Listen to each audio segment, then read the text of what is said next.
All right, so this recording is unfortunately comes at time August when this is one of the main months of Black Pride, especially in Jamaica. And then this bullshit case came out recently, and it talks about this Dreadlock girl, this girl named what's her name? All right, there's this little girl who was denied access to a private school, from what I'm reading. What I'm reading, and because of her hairstyle, and it because she wears her hair natural in dreadlocks, and then there's this and then also there's this bullshit from some of the courts in Jamaica, what I'm reading, where she was where they said, okay, that they're that basically that the school was basically right in their bullshit to the nice girl eyes, because they're saying they're basically just upholding this Eurocentric standard that, okay, her hairstyle was basically not in keeping with the school standards. And the thing is that people are actually was disappointing more about not the fact that they had this very bullshit ruling, and I think that they're overturning it now because of the backlash that's hitting right there, because, and rightfully so, because her parents, I think her name's Shireen Virgo, and her husband Dale, Dale have been kind of been making banging the drums hard about this, what's happening with him with her daughter, and this is from 2018. And I think is what was disgusting. Well, not disgusting, but just telling that people are still surprised at this. Yeah, it's just basically showing that the Negropean spirit is still alive here in Jamaica. That is not surprising, unfortunately. And the thing is that when I read the stories, like saying, okay, I can be disgusted. I cannot be surprised, unfortunately.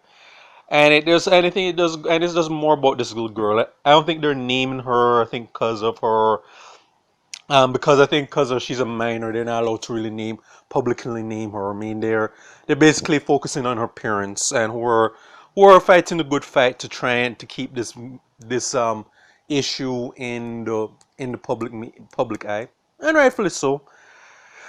But the thing is, as I said, like, we live in it's more indicative that we live in a society where we still believe that we don't believe, we're still carrying on the very notion that we're a slave colony, that we're still an island colony of Europeans. So, I mean, we're not pale skinned Europeans, we're dark skinned Europeans, but we all have the same mindset. And sadly, the people at that school and some people in this court are very indicative of that colonial mindset. And this right here, this is just a good example of the fact that many of us still believe that we're a slave colony, and we're acting as such. Because if you remember, like, when the Rastafari movement kicked off in Jamaica, that the authorities and a lot of those Negropeans in high place of power gave the Rastas one hell of a fight. And like I said, like, there are many cases where these Rastas were now discriminated against, and they were brutally attacked and by various law enforcement here in Jamaica. And they're just keeping up with that tradition right here. Said, okay, anything that is Afrocentric, because that's what locks having natural hair among black people symbolizes, having that Afrocentric mentality.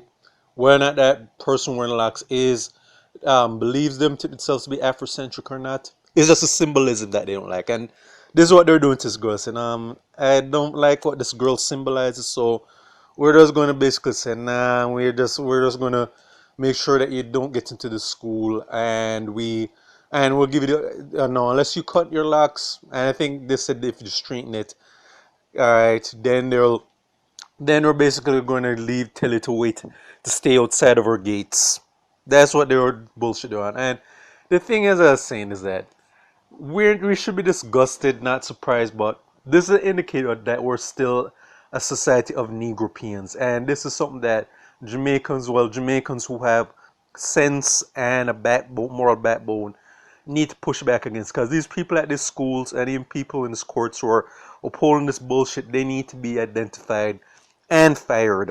All right, because that is the only way that's going to change over time, is when this type of Negropeanness it has some serious consequences, then people are going to stop. But we shouldn't be hearing about stuff like this in Jamaica, at this day and age in Jamaica. But it's indicated that we're still in that slave, that colonial era, where we believe that we're still, this is Caribbean version of England or the rest of Europe, and that bullshit needs to be called out. So that's all I have to say. I think save them more stuff to come out to the story. I'll do a follow-up recording, but this is for State of Jamaica and the Caribbean. Check out my YouTube pages. Miles Goodson Farron, Miles Jeff Production, and also Real Thoughts of Miles. Take care.